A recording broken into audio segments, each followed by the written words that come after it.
Hi friends, welcome to My Sew Bliss. Today I'm excited to be partnering up with Baby Lock sewing machines and bringing you another sewing tutorial.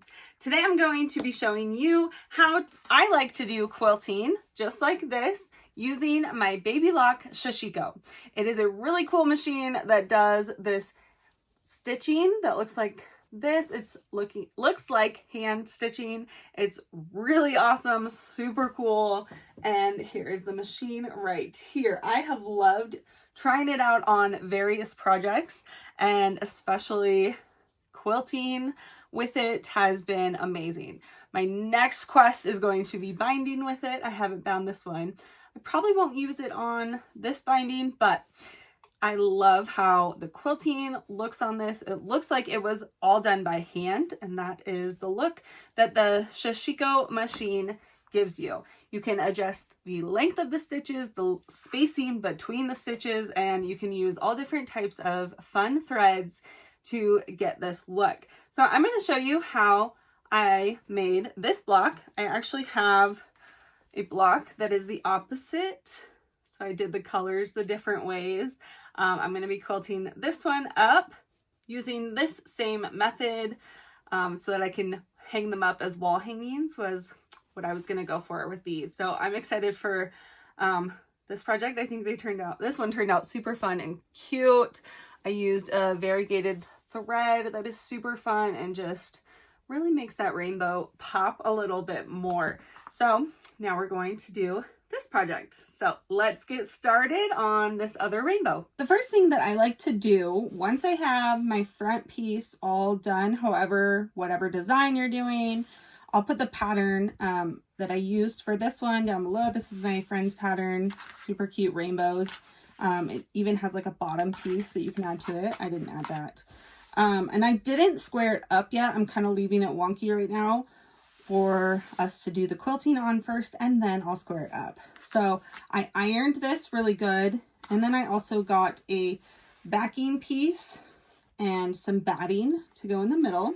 This is just like normal cotton batting that you would use in any quilt. I'm just using it to make this wall hanging, and I have them sandwiched together.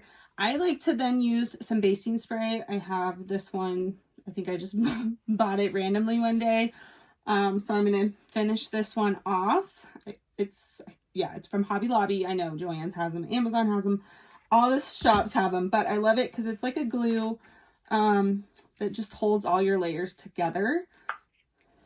It makes it so much easier. So if you're doing a bigger one, I suggest doing it like somewhere you don't mind if it accidentally got sticky, because like I said, it's like a glue that bastes or holds all your layers together.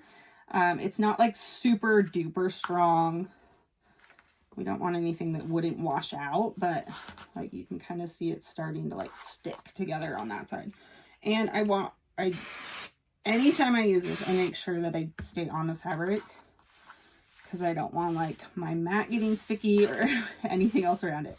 If I was doing more of an area, I might put it like a box underneath it so that I make sure it doesn't get anything else sticky. So, but I just do a light layer and then really press that down, get any wrinkles out, make sure everything's laying smooth. And if you can tell, I cut my batting and the backing piece slightly bigger all the way around to do this quilting, because you never know, you always have a little bit of shifting when you have quilting done. So this just gives us a little bit of wiggle room and keep it really nice. And if you really want to, which I might, just to see how it goes, you can also pin all your layers together as well to really make sure it stays in place. But I like to make sure, especially around the edges, that it's staying in place. So you need to go add some spot spray and just really make sure those wrinkles are out. And then I always keep a little bin of safety pins if I can grab one, and then just pin it in a few places around around the quilt or wall hanging, whatever you're making. I'm just going to do a couple to really help it all stay together and lay in place.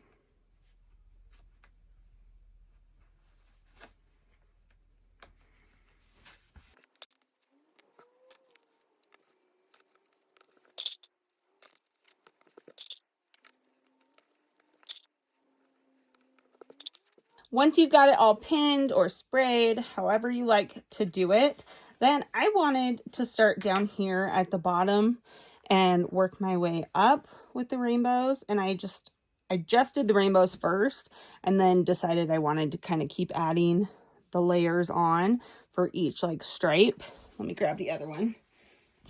So you can see I just continued the quilting out here, and I'll show you how I continued that as well. But I liked starting just down here and then adding on about 1/4 of an inch away from the seam allowances of each color. And that's just kind of the design I was going for. The fun thing is you can go with so many different designs, do it so many different ways.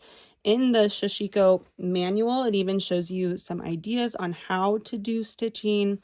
But really the possibilities, there's so many that you could go with. You could draw a design on here and then follow that stitching or follow that design with your stitching. It would be magical. So I'm just going to do the straight ones to really emphasize this rainbow today. And I start off of the edge, so on the batting, and I'm just going to use the presser foot to go along the edge of the rainbow, the bottom part of the rainbow. And I'm going to make sure that safety pin stays out of the way. And over here, you can adjust your settings. I have them how I had them on the other rainbow, so I'm just going to leave them as is. And slowly go along, make sure I don't get any puckers, but just follow that curve of the rainbow as best as I can. One thing I like to do when I'm doing my own quilting is leaving the needle down and then lifting the presser foot, pivoting, and going over to the next spot once I'm at the end. So now I can go over to the inside of this teal, make sure I'm all the way over, and then pivot and go back up the inside of it.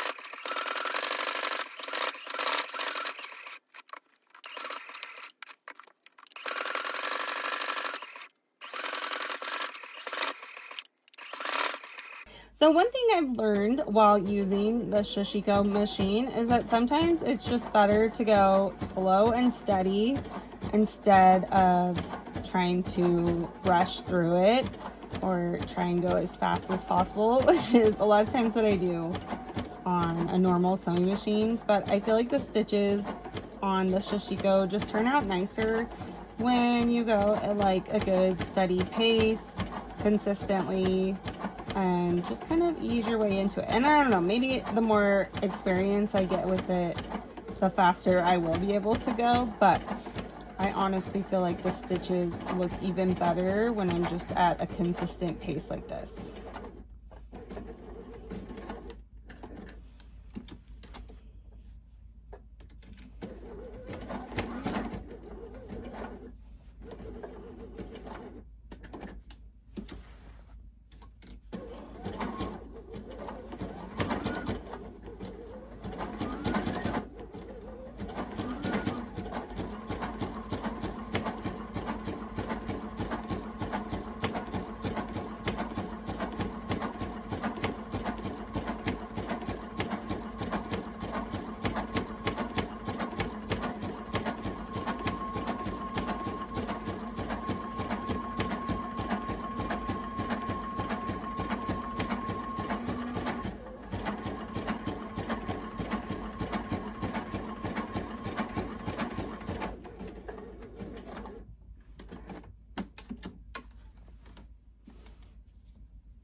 once I had the rainbow stitching done, so on the rainbow, I have the stitching done. Now I want to do stitching continuously going out in the same pattern, but because I don't have actual rainbows, I need to measure it. And there's a few different ways I like to mark it. A lot of times I just use a marking pen. I know there's tools. I think it's called a hair marker. I think it's kind of like this, but I don't have one. But you essentially mark it and it creates a line that will go away when you're done. So that's an option, something like that. But I'm going to use this friction pen that will erase with air after a while. And I'm going about 3/4 of an inch away. So, and especially because it's on a curve, it's kind of tricky and it's not going to be perfect by any means. So I just go every few inches and mark 3/4 away from the line, this last line that I did. And I'm going to mark a couple lines and then I'll go to the machine and stitch them, and then maybe can mark a few more. But this one, I then connect those lines. And then my next line is about 1/2 inch, a little less than 1/2 inch away from this mark. So I can either just do it on the machine or do the same thing. So I'm gonna mark about, it's a little less than 1/2. And this one I feel a little better eyeballing once I have that first line drawn, especially because this one's a lot closer. So if I just did like 2 lines at a time, that would be great. I don't even know if that's showing up on the camera, but there's some lines on there. So I'm gonna go, well, I think I'm gonna draw a couple more lines actually. So that way I don't have to stop so often. I can just keep stitching, which is so nice. And if you're good, you could even just eyeball it. Or if you don't care about having that precise line, you could also do that. I want it to be somewhat precise, somewhat similar. It doesn't have to be completely accurate. I'm not a perfectionist, but I do want it to look, for the most part, accurate. Okay, I'm gonna do those, and then, so I have 4 lines drawn. I'm gonna do those, see how it looks, make sure I do it right, and then kind of finish off up as I go. And then I did add some more lines down here after I was done up here as well. So I just like to get the rainbow done first. Guys, once you are all done with your quilting, I have a few lines to finish up, but then I am going to square it up, which is just cut the edges off so that I have this really nice, cute little mini quilt. This is, like I said, going to be a wall hanging, and then I'm going to bind it, which I'm working on learning my favorite technique in binding. If you have a favorite way, let me know, because I want to figure out what the best way is, especially on those corners. I've learned I'm not very good at it, so I'm going to practice. So that's one of the reasons a wall hanging is a great idea. It's a great way to practice your quilting skills. But I love my Sashiko machine. I love this beautiful effect it has. I can't wait to use it for other projects as well. I'll put links down below for the machine, the pattern that I used. And if you have any questions, please let me know down below in the comments. Make sure to subscribe and give this video a thumbs up, and I will see you guys next time. Bye!